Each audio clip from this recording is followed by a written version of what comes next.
How do you break up with your fiancé when their family loves you too much? I sat across from my fiancé at his parents' dining table, staring at the engagement ring on my finger while his mother rattled off venue options from the kitchen. The ring felt like a weight I couldn't shake, a constant reminder of the lie I was living every single day. What do you think about the Riverside Gardens? Ryan called out, not even looking up from his phone where he was scrolling through wedding websites. Mom says they have an opening in October. I twisted the ring around my finger. 6 months ago, this conversation would have filled me with excitement. Now it made my stomach turn. We need to talk. About the wedding? He finally looked up, that same vacant smile he'd been wearing for months. Because I was thinking we could expand the guest list. Dad wants to invite his whole office. About us. The words felt foreign in my mouth. About how we're both miserable and pretending we're not. Ryan's phone clattered against the table. What are you talking about? I'm talking about how you haven't touched me unless someone's watching. I'm talking about how we make small talk like strangers and sleep on opposite sides of the bed like we're afraid of each other. My voice was rising, but I couldn't stop myself. I'm talking about how your parents are planning our entire wedding while we sit here like mannequins. Keep it down, he hissed, his eyes darting toward the kitchen where his mother was still chattering about centerpieces. They'll hear you. Maybe they should. I pulled the ring off my finger and set it on the table between us.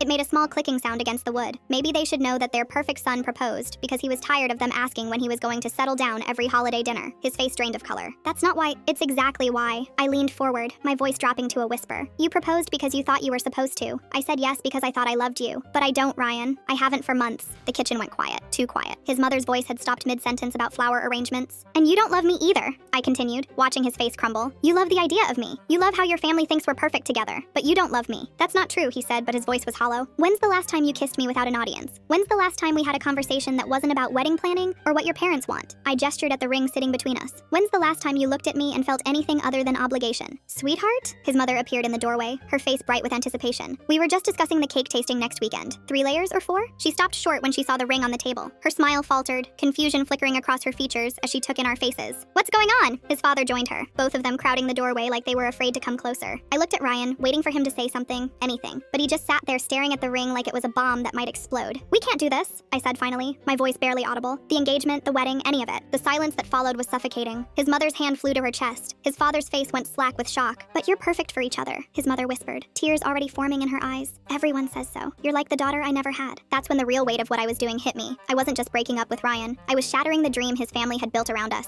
destroying the future they'd already mapped out in their minds, crushing the hope they'd invested in our relationship. And Ryan was looking at me like I'd just torn his entire world apart. Full story on my channel below.